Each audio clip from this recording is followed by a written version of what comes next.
মেরিল প্রথম আলোর অ্যাওয়ার্ড অনুষ্ঠানে মেগাস্টার শাকিব খান তার সমালোচকদের দিলেন কড়া জবাব। এছাড়া থাকছে পাকিস্তানে মুক্তি পেতে চলেছে জিন 3।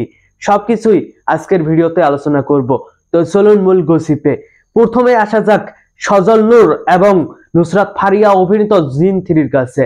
অবশেষে জিন 3 সিনেমাটি মুক্তি পেতে চলেছে পাকিস্তানের বেশ কিছু হলে এই সিনেমাটি মুক্তি পেতে চলেছে 6 জুন। আগামী 6 জুন পাকিস্তানের বেশ কিছু হলে মুক্তি পাবে নুসরাত ফারিয়া এবং সজল নূর অভিনীত জিন 3। তবে জিন 2 সিনেমাটি পাকিস্তানে মুক্তি পাওয়ার পর সেই সিনেমাটি ব্যর্থ হয়েছিল।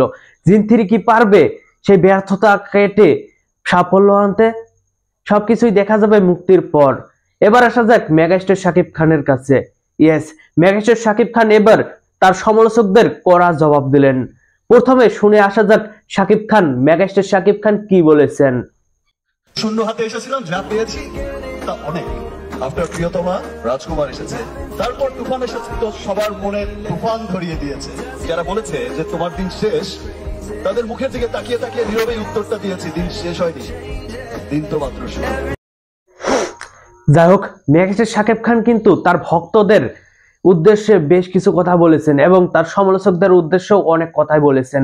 তিনি বলেছেন তিনি একটা সময় মনে করেছিল তার কেরিয়ার হয়তো শেষই হয়ে যাচ্ছে, তার কেরিয়ার হয়তো আর বেশি দিন যাবে না, তার কেরিয়ারের সমাপ্তি ঘটছে এখান থেকেই।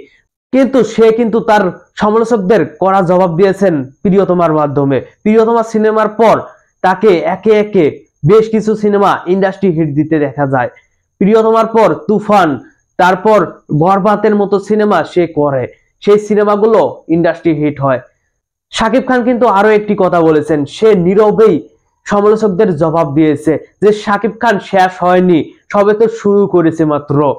যাই হোক, এই পুরো বিষয় নিয়ে আপনাদের কোনো মতামত থাকলে অবশ্যই কমেন্ট বক্সে জানাবেন। আর ধন্যবাদ সবাইকে পুরো ভিডিওটির সঙ্গে থাকার জন্য।